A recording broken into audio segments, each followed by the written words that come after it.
하늘의 문을 여소서.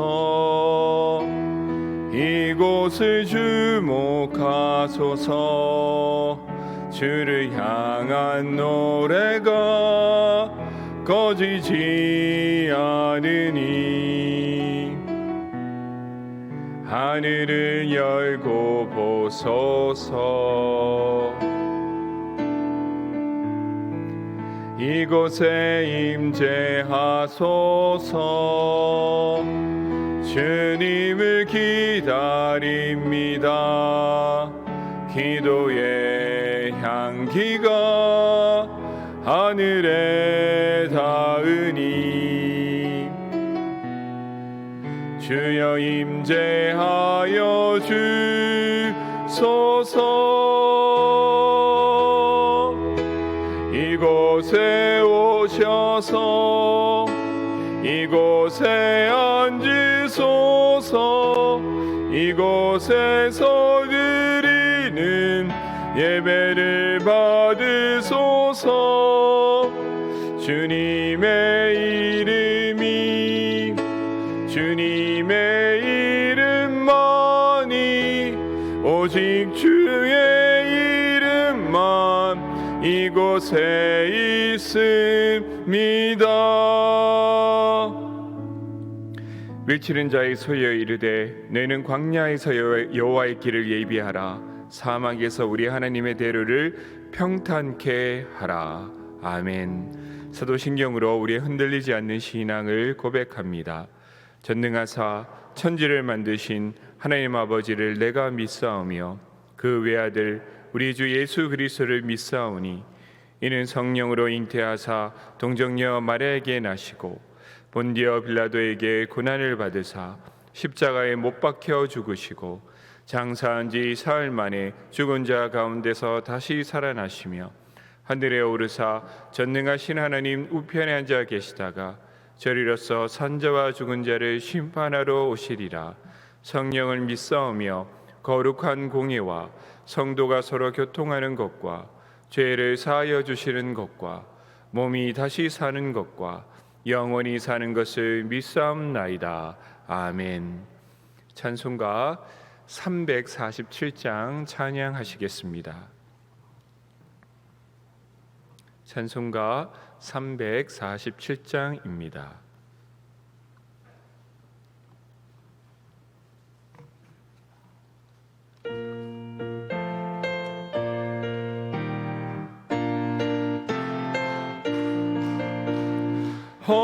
허락하신 새 땅에 들어가려면 맘의 준비 다하여 힘써 일하세. 여호수아 본받아 앞으로 가세. 우리 거할 조선은 주님 품일세.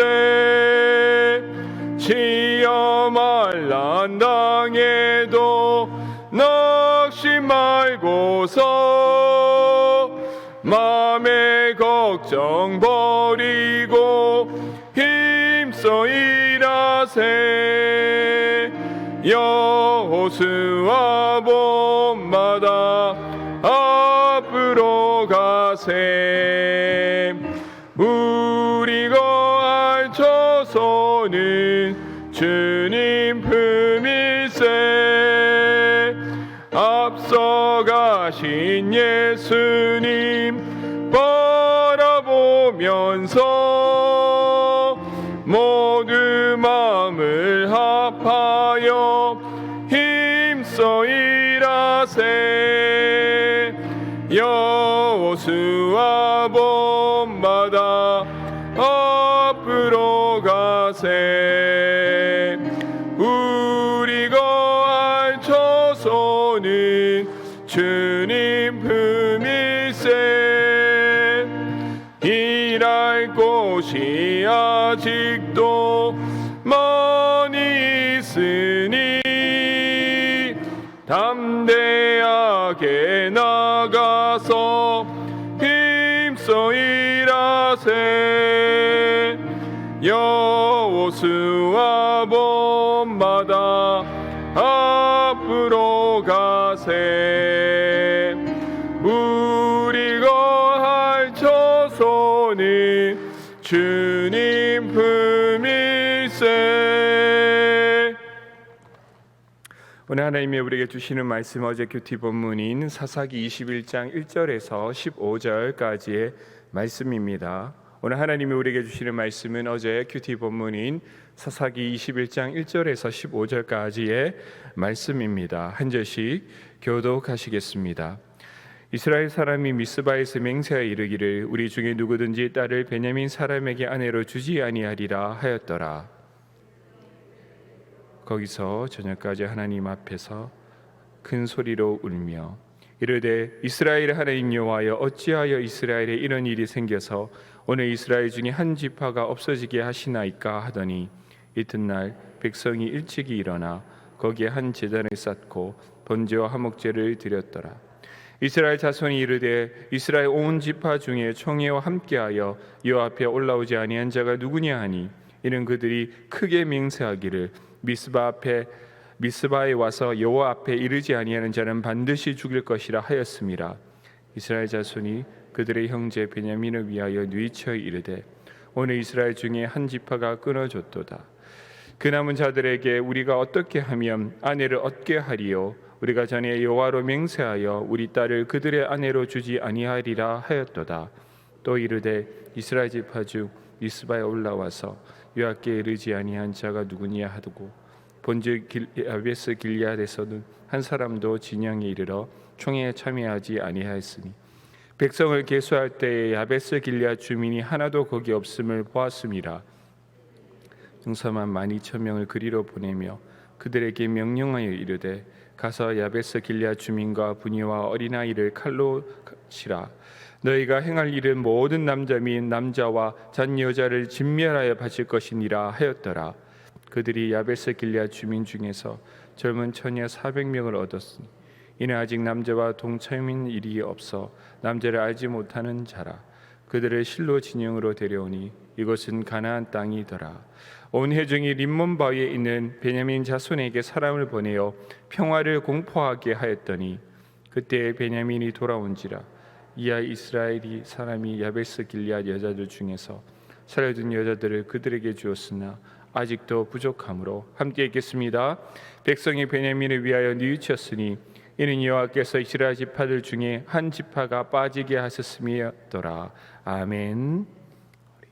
기도하시겠습니다. 아버지 하나님, 오늘 이 새벽 하나님 앞에 나와 예배를 드립니다. 이 예배를 기뻐 받아 주시옵시고 오늘 선포되는 말씀과 드려지는 기도와 입술에서 불려지는 찬양을 통하여서 오직 하나님께서 영광 받아 주시옵시고 우리에게 필요한 은혜를 부어 주시어서 하나님 은혜가 아니면 우리가 살 수 없사오니 이 시간 하나님의 은혜와 성령으로 충만케 하여 주시어서 세상 가운데 승리할 수 있는 우리의 인생 걸음 되게 하여 주시옵소서. 추석을 통하여서 온 가족이 모입니다. 아버지 하나님께서 이 모든 모임을 축복하여 주시고 모일 때마다 그곳 가운데 하나님께 주시는 은혜와 기쁨이 충만케 하여 주시고 안전하고 은혜로운 모임을 가질 수 있도록 주님께서 인도하여 주시옵소서. 반주하는 집사님 건강 지켜주시고 삶 속에서 주님의 평화 복이 가정 위에 늘 임하게 하여 주시옵소서. 이 모든 말씀 예수 그리스도의 이름으로 기도드립니다. 아멘. 요즘 집에 대한 관심이 높습니다.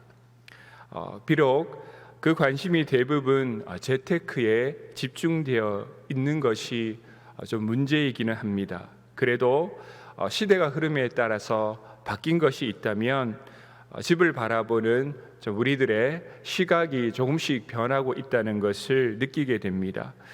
집을 예전에는 단순히 재테크의 수단으로 내가 좀 불편해도 집값이 오를 수 있다면 그곳에 좀 사는 경향이 있었습니다. 그러나 이제는 집을 하나의 거주 공간으로 받아들이고 다양한 주거 형태를 조금씩 인정하는 방향으로 나아가고 있다는 점이 달라진 점이라 보입니다. 제가 이렇게 집의 이야기를 집의 이야기로 설교를 시작하는 이유가 있습니다. 왜냐하면 이 집에 대한 생각이 본문을 이해하는 데 많은 도움을 주기 때문입니다. 어떤 프로그램을 우연히 보게 되었습니다. 내용이 참 흥미로웠습니다. 집을 한 사람이 찾고 있어요. 그런데 이 사람에게 두 가지 선택지를 줍니다. 지금 살고 있는 집을 수리해서 살 것인지 아니면 완전히 새로운 집으로 이사 갈 것인지 두 가지를 놓고 선택할 수 있는 기회를 줍니다. 그래서 집을 이쁘게 수리해서 그걸 보여줍니다. 그래도 이 집에 살 거냐 아니면 새 집이 좋냐. 그래서 나는 이 집에 수리가 되었으니 이 집에서 살아가면서 가지게 된 추억도 많으니 이 집에 살겠다 하면 사는 것이고요, 새 집으로 가면 가는 것입니다.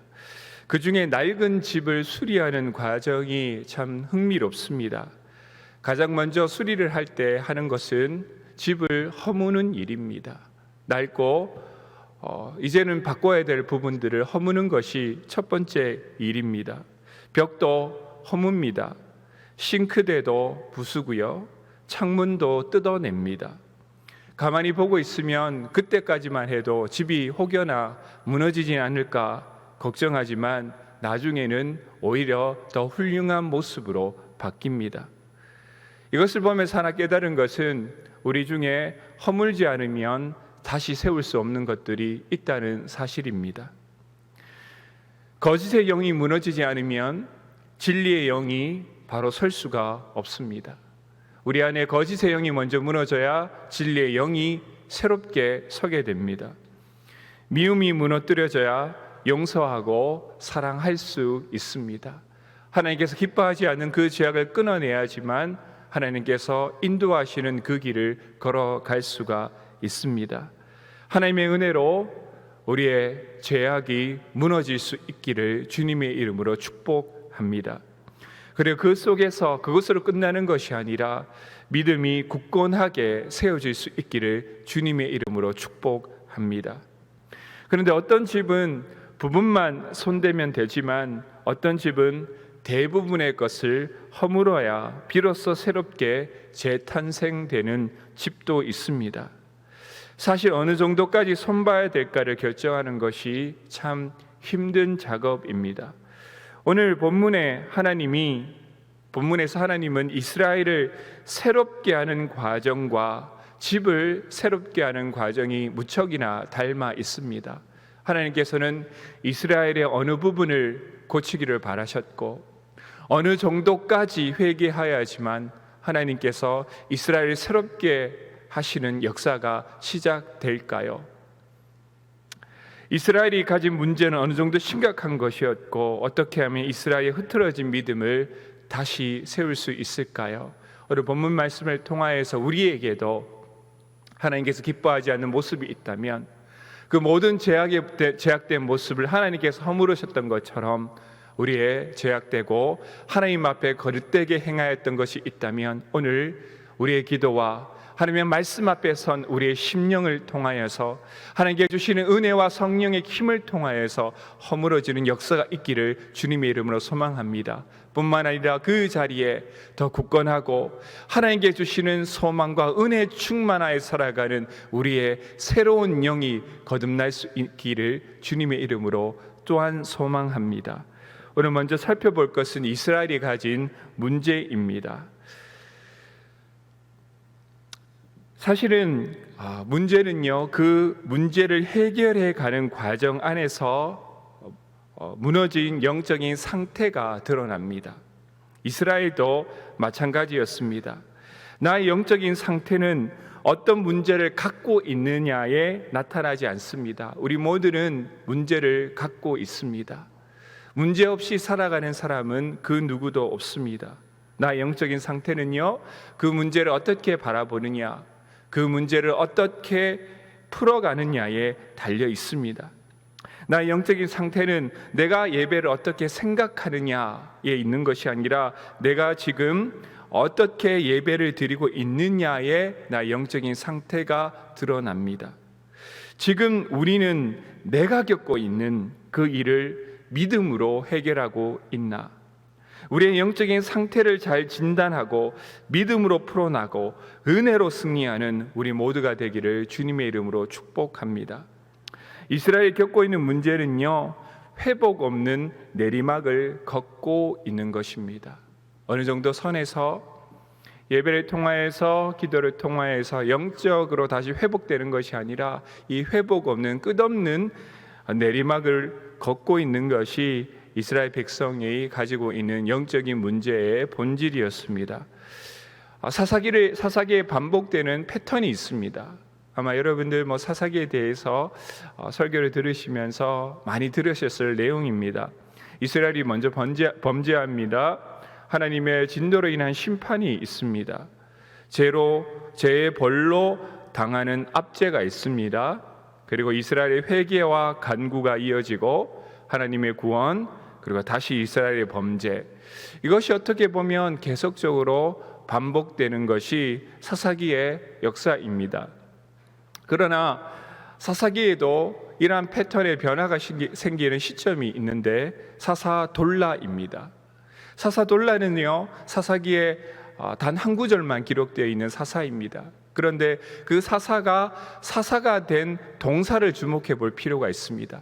그 전까지는 여기에서 사사가 하나님께 사사를 세우시다 할 때는 피동형으로 되어 있습니다. 하나님께서 사사를 세운 것이지요. 그러나 사사돌라 때부터는 이것이 능동형 동사로 기록되어 있습니다. 이 말은 뭐냐 하면 스스로 일컬어서 사사가 된 자들이 나타나기 시작한 시점이 바로 돌라입니다. 그리고 사사 입다 시대에는 더 큰 변화가 생깁니다. 이스라엘이 하나님께 회개하지 않고 하나님께 행했던 죄는 그대로 남겨둔 채 겉으로 보이는 문제만을 해결하려고 합니다. 입다는요, 그리고 길앗 장로들은 회개하지 않고 하나님 앞에 무릎 꿇어서 자신의 죄를 자복하지 않고 구원자를 먼저 찾습니다. 하나님께 회개했지만 구원과 그 교훈을 쉽게 잃어버리는 것이 사사기 초기의 모습이었다면, 후기에 있어서는 진실된 회개를 잃어버린 채 단지 문제 해결에만 급급하는 모습, 그것이 이스라엘 사사시대의 후기에 나타나게 된 모습이라 하는 것입니다. 오늘도 그러한 이스라엘의 모습이 고스란히 나타나 있습니다. 하나님께서 원하시는 것은 하나님 앞에서 행하는 진실된 회개이고, 그 죄악을 벗어버리고 하나님께 주시는 은혜와 하나님께 주시는 인도로 인생을 살아가는 것인데, 회개를 잃어버린 문제 해결, 그것에 초점을 맞춘 인생, 그것이 바로 이스라엘이 가지고 있는 영적인 문제의 본질이었다는 거예요. 오늘 본문 말씀 1절입니다. 함께 읽겠습니다. 이스라엘 사람이 미스바에서 맹세하여 이르기를 우리 중에 누구든지 딸을 베냐민 사람에게 아내로 주지 아니하리라 하였더라. 범죄한 베냐민 지파를 전 이스라엘이 공격하게 됩니다. 남자 600명만이 생존해서 림몬 바위에 숨게 됩니다. 그래도 분이 풀리지 않았던지 이스라엘은 미스바에 모여서 베냐민 사람에게는 아내를 주지 않기로 맹세해 버립니다. 곧 베냐민 지파가 이 일을 통하여서 완전히 멸절되기를 목적에 둔 그러한 결정이었습니다. 그러나 이후에 일어날 21장에 기록된 모든 사건은요, 여기에서부터 비롯됩니다.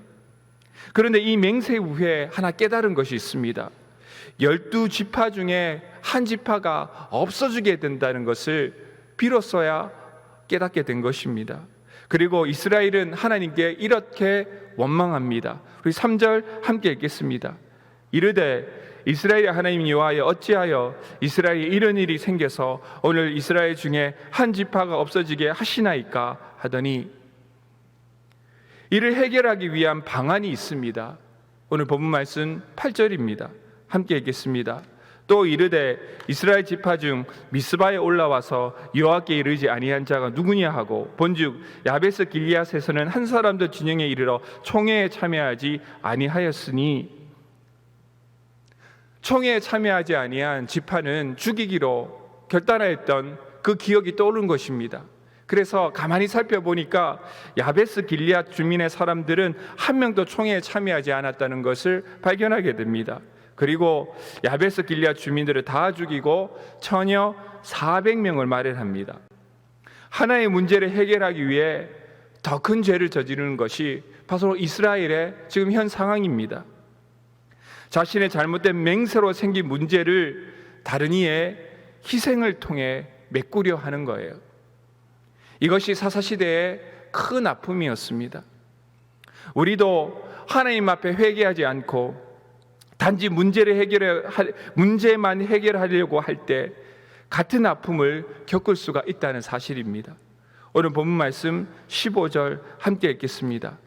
백성들이 베냐민을 위하여 뉘우쳤으니 이는 여호와께서 이스라엘 지파들 중에 한 지파가 빠지게 하셨음이더라. 백성이 베냐민에게 했던 일을 뉘우쳤지만 베냐민은 그 일에 대해 아직 하나님께 회개를 했나요? 회개하지 않았나요? 아직 그들은 하나님 앞에서 그들이 저지른 죄에 대한 회개를 하지 않았습니다. 이스라엘은 베냐민까지도 회개할 기회를 막습니다. 자신의 속인에 옳은 대로 행하는 자들의 겪는 삶의 모순입니다. 진실된 회개 없이 단지 문제만을 해결하려고 해서는 안 됩니다. 이것이 오늘 본문을 통하여서 하나님께서 우리에게 주시는 메시지입니다. 하나님 앞에 진실된 회개 없이 단지 눈에 보이는 문제만을 해결해서는 안 된다. 왜냐하면 그 문제를 일으킨 영적인 유혹들은 여전히 남아있기 때문에 비록 상황이 해결되더라도 다른 상황에 직면하면 우리는 그 속에 있는 무너지고 썩어진 영들이 역사하여서 우리에게 동일한 아픔을 겪게 하기 때문이에요. 그래서 우리 하나의 문제를 겪으면 그 문제 속에서 역사하는 사단의 유혹이 무엇인지 그 안에서 하나님 앞에 철저히 회개하고 우리의 영이 거듭나지 아니하면 우리는 끝까지 이 죄와 문제와 고난의 종노릇하게 되는 것이에요. 그래서 단지 문제만을 해결하려고 해서는 안 됩니다. 그 속에서 역사하고 있는 거짓의 영을 분별하고 그것을 하나님의 말씀과 성령의 은혜로 무찔러 무너뜨려야 되는 거예요. 하나님께서는 우리가 더 이상 죄의 문제에 종노릇하지 않기를 원하십니다. 제가 최근에 한 책을 읽게 되었는데 그 책의 제목이 참 마음에 와닿았습니다. 뭐냐면 기분이 태도가 되지 않게 라는 책입니다. 그 책에서 이렇게 말합니다. 내 기분이 일상 또는 나를 망치지 않도록 내버려 두지 말라. 사실은요, 그 문제를 어떻게 대처하느냐는 어디에서 드러나느냐? 문제가 주는 불안과 두려움에 휘말리지 아니하고 믿음 안에서 주님을 신뢰함으로 해결해 나가는데 나의 영적인 상태가 드러나요. 문제를 겪으면 끊임없이 불안이 주고 문제를 통하여서 우리에게 두려움을 주어서 그것을 믿음대로 하나님의 자녀답게 해결하지 못하도록 사단은 우리를 끊임없이 흔듭니다. 그것을 바라보고 그것에 휘둘리지 아니하고 믿음 안에서 주님을 신뢰함으로 해결해 나가는데 우리의 영적인 힘이 나타난다는 사실입니다. 고난을 겪을 때 마음이 아프고 힘든 것 우리 모두는 같습니다. 그러나 우리는 이렇게 선포할 수 있어야 됩니다. 그래, 내가 이 문제를 통하여서 그것이 주는 불안과 두려움이 나를 흔들 수는 있을지라도 내 안에 있는 예수 그리스도의 사랑과 주님께서 내게 베푸시는 기쁨은 빼앗아갈 수 없지. 이것은 내 거야. 나는 그 안에서 문제를 바라보고 그 안에서 문제를 해결할 거야. 이것은 우리들이 할 수 있는 일입니다. 나를 힘들게 하는 사람들, 그 사람들 때문에 힘들죠. 그러나 우리 안에 있는 기쁨과 사랑은 그 사람이 빼앗아갈 수 없는 하나님이 우리에게 주시는 것임을 믿으시기 바랍니다. 우리는 그 사랑 안에 거하여서 그 믿음으로 그 모든 고난과 문제를 이겨나가는 거예요. 주님께서 우리와 함께 하신다. 내가 끝날까지 너와 함께 하리라. 두려워하지 말아라. 절망하지 말아라. 상황이 얼마나 힘들던 간에 나는 너를 끝까지 지키며 나는 너를 끝까지 사랑한다. 이것이 우리의 믿음 아닙니까? 이것이 우리의 기쁨이 아닙니까? 그러므로 우리는 이 문제를 통하여서 하나님께서 우리에게 주시는 것은 하나예요. 더 이상 문제에 제 동료로 타지 마라. 하나님의 인도하심을 끝까지 신뢰하라는 것입니다. 주님이 내 삶을 인도하고 계시다는 믿음이 기분에 의해 좌우되지 않고 제 유혹에 흔들리지 않고 문제를 말씀으로 풀어갈 수 있는 가장 큰 힘이 됩니다. 고난은 아픔을 줄 수 있지만 주님이 내게 주시는 기쁨은 결코 빼앗아갈 수 없습니다. 오늘 이 시대를 살아가면서 여러분들이 겪는 아픔과 고통과 환난과 불안은 무엇입니까? 이 시대를 살아가면 저도 동일한 아픔을 겪고요. 아마 이 자리에 모인 모든 성도들 가운데 나는 어떠한 고통과 아픔도 없이 살아간다 말하는 분들은 한 명도 없을 것입니다. 그 고통 가운데 주님께서는 우리와 여전히 동행하고 계십니다. 문제를 가운데서 눈에 보이는 문제 가운데서 눈을 들어 하나님을 바라볼 수 있다면 우리는 단지 이 문제가 전부가 아니라는 것을 발견할 수 있게 될 것입니다. 오늘 이 시간 건강 때문에 아파하고 있는 분들이 계시다면 하나님께서 여러분들과 함께 하신다는 사실을 기억하시기 바랍니다. 하나님께서 우리에게 영생을 주셨다는 사실을 기억하시기 바랍니다. 그 하나님께서 주시는 기쁨은 우리에게 결코 빼앗을 수 없는 영원한 기쁨임을 기억하시기 바랍니다. 그 기쁨으로 찬양하며 하나님께서 우리에게 보여주신 생명의 길 걸어나갈 수 있는 우리 모든 인생의 걸음이 될 수 있기를 주님의 이름으로 축복합니다. 우리 함께 찬양하시겠습니다. 원하고 바라고 기도합니다라는 찬양입니다. 이것이 우리의 삶의 고백이 될 수 있기를 바랍니다.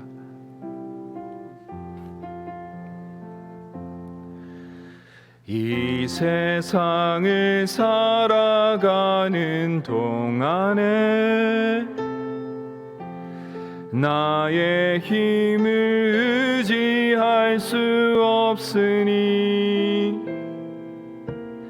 기도하고 낙심하지 말 것은 주께서 참 소망이 되심이라.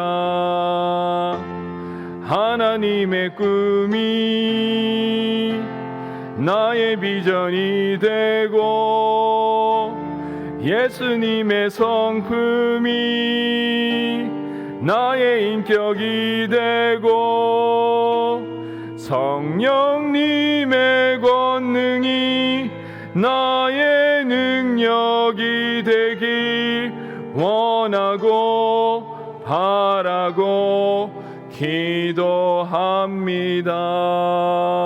오늘 이 시간 우리들이 기억할 것은 고난과 문제가 주는 아픔이 아닙니다.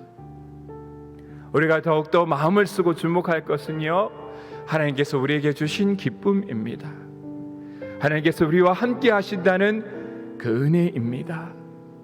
우리가 그것을 바라보며 우리를 끊임없이 불안하게 하고 두렵게 하는 그 문제를 하나님께 주신 사랑과 하나님을 더욱더 굳건히 신뢰하는 믿음 가운데 이겨나갈 수 있기를 바랍니다. 이것이 우리가 지켜야 될 믿음이며 우리가 끝까지 놓지 말아야 될 하나님께서 우리에게 허락해 주신 보물임을 기억하시기 바랍니다. 오늘 이 시간 우리가 겪고 있는 문제들 가운데 문제들로 인하여서 흔들리지 아니하고 오히려 문제들 가운데서 하나님을 더욱더 굳건히 신뢰할 수 있는 믿음 허락하여 달라고 기도하시기 바랍니다. 다음 세대 5차원 전면교회과 원화 정교회의 부흥을 위해서 기도해 주시기 바랍니다. 대신자 작전과 전도를 위해서 기도해 주시고요. 코로나19의 종식을 위하여서 기도해 주시기 바랍니다. 북한의 비핵화와 복음으로 통일되게 해달라고 함께 통성으로 기도하기를 원합니다. 또한 담임 목사님의 목양사역과 원로 목사님의 영육간의 강건함을 더하여 달라고 오늘 이 시간 주여 크게 3번 외치고 통성으로 하나님 앞에 기도드립니다.